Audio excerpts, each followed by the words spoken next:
धमतरी छत्तीसगढ़ के माकरदोना गांव की सरस्वती को जिंदगी पहाड़ का बोझ सी लगती थी। गरीबी में गुजर बसर यूं भी मुश्किल होता है। उस पर टीबी से पति की मौत हो गई। सरस्वती जंगल से लकड़ी काटती हैं, टोकरियां बीनती हैं, क्योंकि बेटे को पढ़ा लिखा कर बड़ा आदमी बनाना है। पर सूनी आंखों में था एक और सपना, क्या कभी पक्का घर भी होगा अपना। और एक दिन किस्मत का बंद दरवाजा जैसे खुल गया। सरस्वती को अपना पक्का घर मिल गया। ये सब कुछ हो पाया प्रधानमंत्री ग्रामीण आवास योजना के चलते, जिसने सरस्वती की जिंदगी में नई मिठास भर दी है।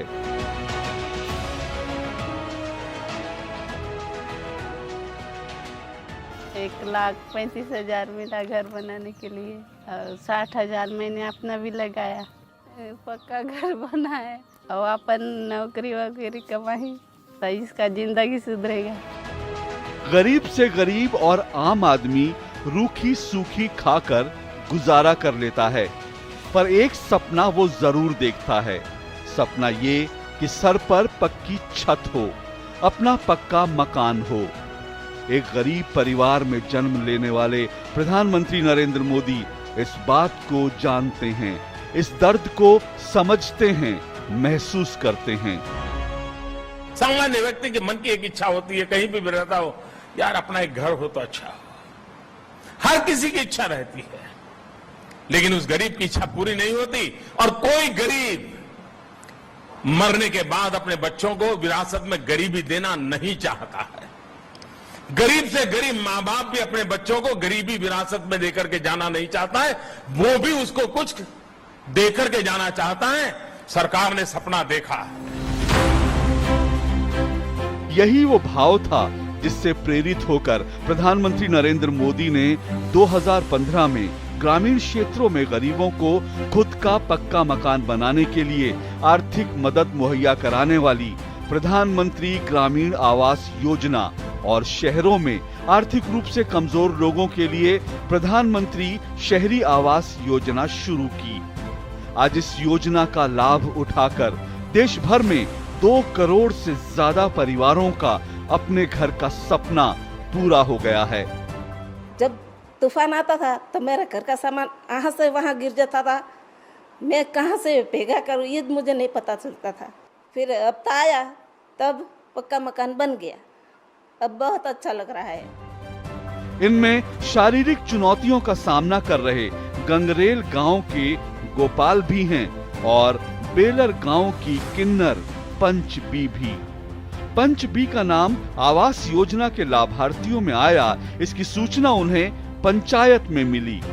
फिर बैंक खाते में सरकारी मदद का पैसा आया और पूरे गांव ने मिलकर पंचबी का घर बनाया।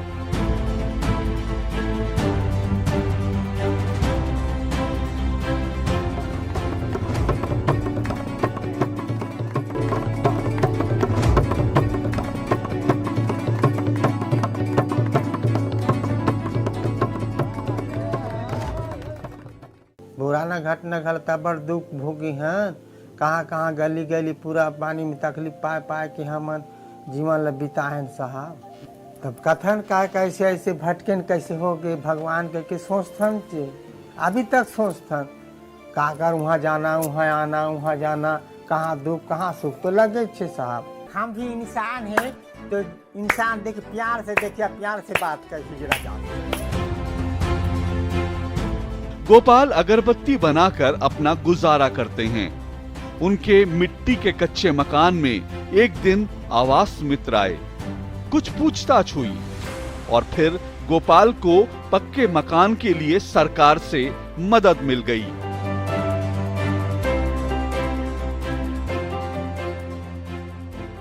ठीक 50 साल पहले 1971 के आम चुनावों में भारत में पहली बार गरीबी हटाओ देश बचाओ का नारा लगा था। देश तो बचा रहा, बचा रहेगा, पर गरीबी हटी नहीं, बढ़ती गई। क्योंकि गरीबी नारों से नहीं हटती, गरीबी सौगात बांटने से कम नहीं होती, गरीबी हटती है गरीबों को ताकतवर बनाने से। गरीबी से मुक्ति का मार्ग सौगातें बांट करके नहीं हो सकता है, उनको सामर्थ्यवान बनाने से हो सकता है। काम कितना ही कठिन क्यों न हो, लेकिन देश का भला गरीबी की मुक्ति में ही है। ऐसा नहीं है कि इससे पहले भारत में गरीबों के लिए योजनाएं नहीं बनी, ऐसा भी नहीं है कि गरीब कल्याण के लिए सरकारी खजाने खोले नहीं गए। योजनाएं बनी, खजाने भी खोल दिए गए, पर यह पैसा गरीब के घर तक नहीं पहुंच पाता था। पैसा बिचौलियों और दलालों में बट जाता था। ये बात खुद देश के पूर्व प्रधानमंत्री ने स्वीकार की कि दिल्ली से 1 रुपया चलता है, पर गरीब तक सिर्फ 15 पैसे ही पहुंच पाते हैं। नरेंद्र मोदी ये जानते थे कि गरीबों को सशक्त बनाना है तो दिल्ली से चली पाई पाई गांव तक पहुंचनी चाहिए, गरीब के घर तक पहुंचनी चाहिए। पर कैसे?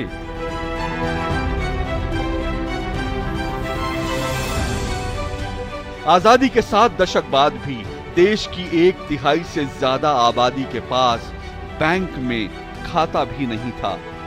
होता भी कैसे? जो गरीब मुश्किल से 2 वक्त की रोटी है कमाता, वो पैसे कैसे बचाता, भला बैंक कैसे जाता?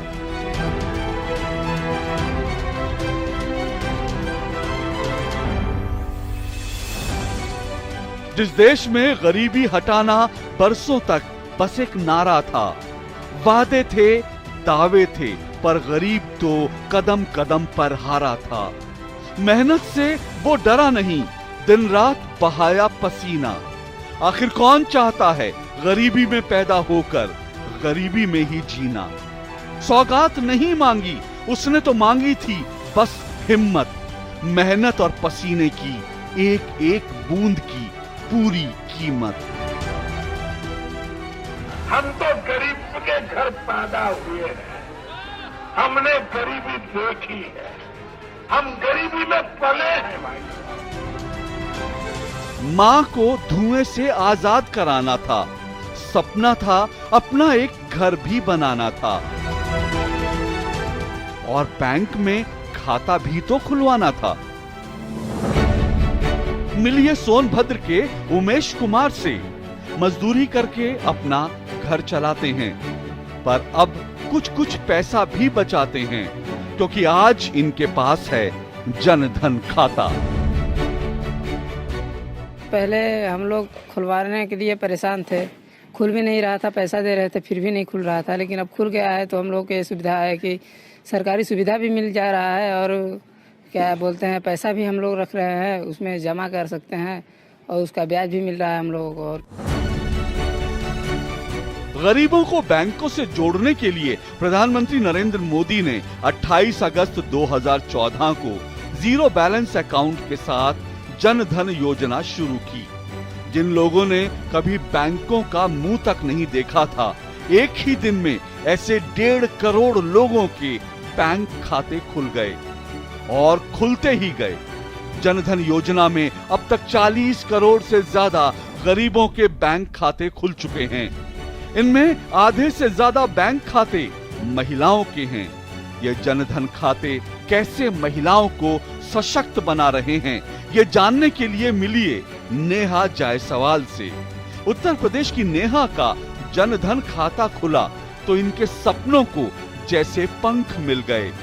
पाई पाई जोड़ी, सरकारी योजनाओं का लाभ लिया और अपना खुद का व्यवसाय शुरू कर दिया।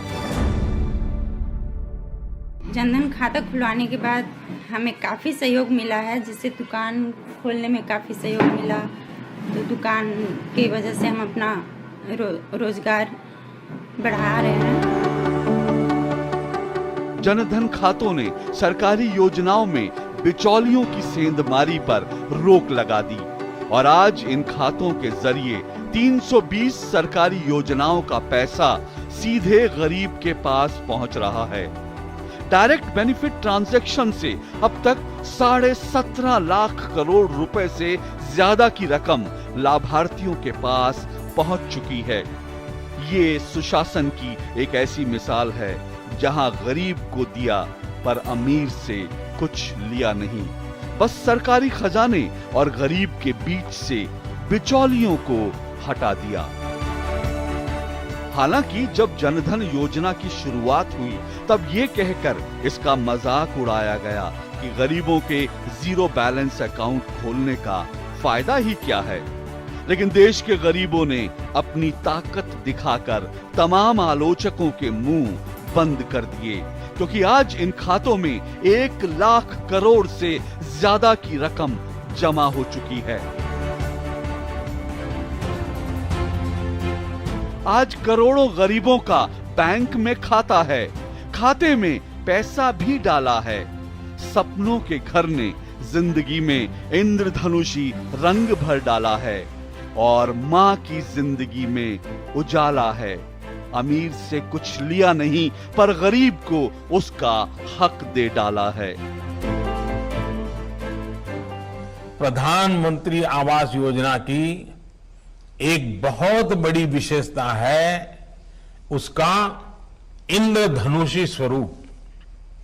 जैसे इंद्रधनुष में अलग अलग रंग होते हैं, वैसे ही प्रधानमंत्री आवास योजना के तहत बनने वाले घरों के भी अपने ही रंग है।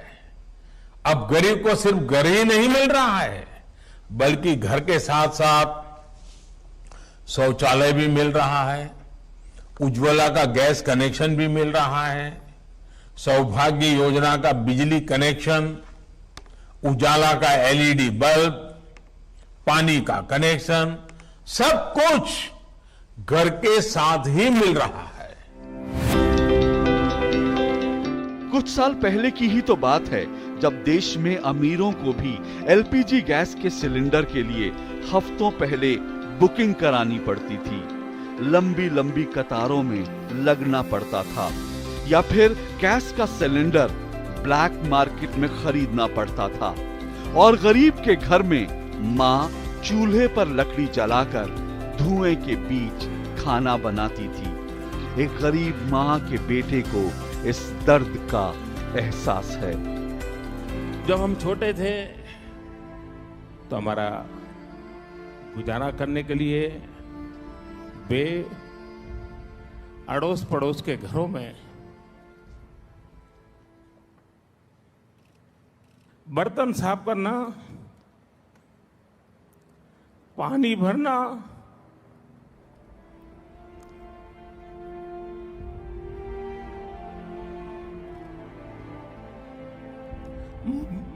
मजदूरी कर रहा।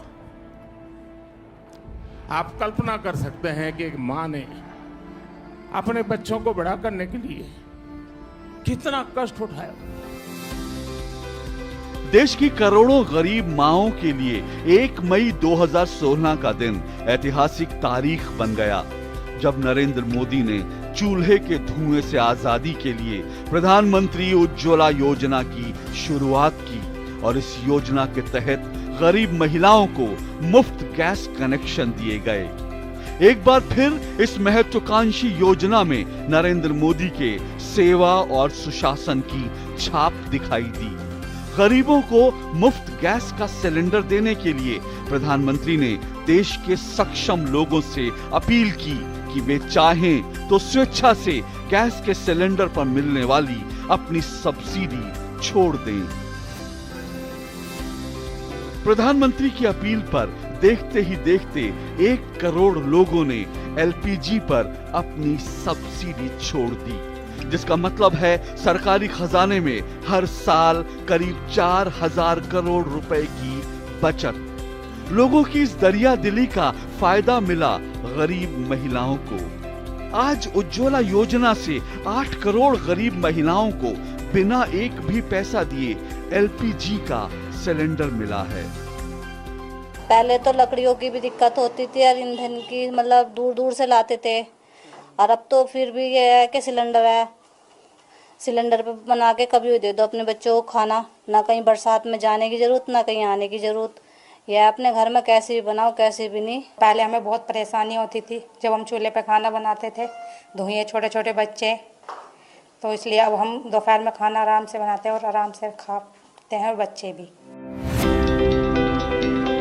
बीते 7 सालों में गरीबों की जिंदगी में एक बड़ा बदलाव ये आया है कि अब उन्हें सरकारी योजनाओं का लाभ लेने के लिए अधिकारियों और बाबुओं की चिरौरी नहीं करनी पड़ती। योजनाएं खुद लोगों तक पहुंच रही हैं। बीते 7 सालों में जो देश भर में हो रहा है, इसकी शुरुआत गुजरात से हुई थी। नरेंद्र मोदी जब गुजरात के मुख्यमंत्री थे, तभी उन्होंने प्रदेश में गरीब कल्याण मेले की शुरुआत की। इस मेले में तमाम सरकारी अमला पहुंचता था और हाथों हाथ गरीबों को कल्याण योजनाओं से जोड़ा जाता था। कोई गरीब छूटे नहीं, इसलिए अधिकारियों को गरीबों तक पहुंचने के लिए टारगेट दिए जाते थे। बरसों पहले जिन गरीबों को गरीब कल्याण मेले में गुजरात सरकार की योजनाओं के फायदे मिले, उनकी जिंदगी ही बदल गई है। मिलिए गुजरात के लोहार महेश भाई और शिल्पा बेन से। महेश भाई को गरीब कल्याण मेले में वेल्डिंग की किट मिली, जिससे उनकी कमाई दोगुनी हो गई, और शिल्पा बेन को इस सिलाई मशीन ने आत्मनिर्भर बना दिया। जो वेल्डिंग पेटी, ये सब इसलिए धंधे के लिए, और मैं अच्छे से जीता हूँ और मेरा परिवार खुशहाली में है और मैं खुशी से जीता हूँ। मैं तो कहता हूँ कि मोदी साहब को साफ धन्यवाद। गरीब कल्याण मेले में मैंने ये फॉर्म भरा और मुझे मशीन दिलवाई, मुझे मशीन मिला और मैं अच्छा काम कर रही हूँ, और इस काम करने से मैं महीने में 5,000 आवक कमा लेती हूँ। मेरे परिवार में खूब सारी खुशियाँ आई है। बदलाव की ऐसी कहानियों से देश बदल रहा है, गरीब की जिंदगी बदल रही है। कभी जिन्हें सपने देखने में भी डर लगता था, आज वही लोग सपने भी देख रहे हैं और अपने सपनों को हकीकत में बदलते हुए भी देख रहे हैं।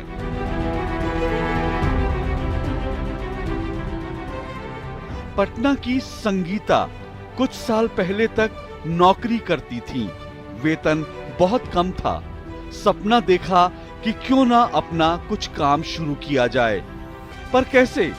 ना पूंजी थी, ना कोई मददगार। फिर एक दिन अखबार से प्रधानमंत्री मुद्रा योजना की जानकारी मिली। हिम्मत जुटाई और मुद्रा योजना के तहत लोन के लिए आवेदन दे दिया। सिर्फ आधार कार्ड और पैन कार्ड की मदद से जब झटपट लोन मिला तो संगीता की खुशी का जैसे ठिकाना ही न था। मुद्रा योजना से मिले लोन से साइकिल का व्यवसाय शुरू किया। कभी नौकरी करने वाली संगीता आज 3 लोगों को रोजगार दे रही हैं। 2 लोग हैं जो मिस्त्री का काम करते हैं, 1 लोग है जो पंक्चर बनाते हैं, 3 मजदूर मेरे पास है जिसका सैलरी भी अच्छा खासा है। एक को 11,000 रुपये महीना मिलता है, एक को 9,000 रुपये महीना मिलता है, एक को 7,000 मिलता है। और हमको इस बात की खुशी है कि मेरे वजह से 3 लोग जो है कुछ कमा रहे हैं और कमा के आगे बढ़ रहे हैं। 2015 में शुरू की गई प्रधानमंत्री मुद्रा योजना के तहत 10 लाख रुपए तक का लोन दिया जाता है उन गरीब और साधारण लोगों को जिनके पास कुछ कर गुजरने का हौसला तो है पर पूंजी नहीं। मुद्रा योजना के तहत अब तक 30 करोड़ से ज्यादा लोन दिए जा चुके हैं और कुल 16 लाख करोड़ रुपए इस लोन की धनराशि है।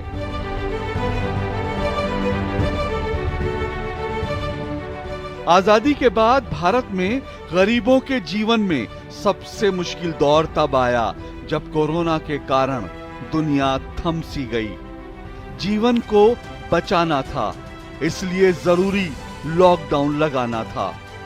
खाने के लिए रोज कमाने वाले लोगों के सामने संकट था। कमाएं क्या, खाएं क्या? पर प्रधानमंत्री ने ऐलान कर दिया था कि संकट चाहे कितना बड़ा हो, देश में कोई भी गरीब भूखा नहीं सोएगा। और फिर ऐलान हुआ दुनिया की सबसे बड़ी मुफ्त अनाज योजना का, जिसे प्रधानमंत्री गरीब कल्याण अन्न योजना का नाम दिया गया। इस योजना के तहत बीते 19 महीनों से 80 करोड़ से ज्यादा लोगों को हर महीने मुफ्त अनाज दिया जा रहा है। आज मिला है, सब खाने में कोई दिक्कत नहीं है, या पहले से अभी बहुत खुशहाल है। खुशी से लेते हैं, आते हैं, खाते हैं, रहते हैं, बोलता है बहुत अच्छा है, मोदी सरकार हमको राशन देता है, ऐसे हम परिवार भरण पोषण कर लेते हैं। भारत आज दुनिया की सबसे बड़ी मुफ्त अनाज योजना को चला पा रहा है, तो इसके पीछे भी सुशासन का मंत्र ही है। खाद्य सुरक्षा योजना देश में पहले भी थी, लेकिन सभी जरूरतमंदों तक उनके हिस्से का अनाज नहीं पहुंच पा रहा था। 2014 के बाद तकनीक का इस्तेमाल करके करोड़ों फर्जी राशन कार्ड रद्द किए गए और गरीब तक उसके हक का अनाज पहुंचने लगा। ऐसे बदलाव हर क्षेत्र में हुए हैं और हो रहे हैं। गरीबों के मुफ्त इलाज के लिए आयुष्मान योजना शुरू हुई, तो बीमारों को सस्ती दवाओं के लिए प्रधानमंत्री जन औषधि योजना। ऐसे लाखों करोड़ों लोग जिन्हें इन योजनाओं का फायदा मिल रहा है, उनकी भावनाएं समझनी हो तो उत्तराखंड की दीपा साहा को सुनिए। घर चलाना बड़ा मुश्किल हो गया था। आपके द्वारा जन औषधि दवाइयाँ मिली, मैंने खाना सुन लिया और मेरी दवाइयाँ जो है 5000 की आती थी और अब मेरी दवाएं 1500 की आती हैं, तो 3000 मुझे मिलता है। और मैं मोदी जी, मैंने ईश्वर को तो नहीं देखा, लेकिन मैंने आपको ईश्वर के रूप में देखा है। आपको बहुत बहुत धन्यवाद। नीयत साफ और इरादे मजबूत हों, सत्ता अगर सेवा और सुशासन के मंत्र को आत्मसात कर ले, तो हर बदलाव मुमकिन है।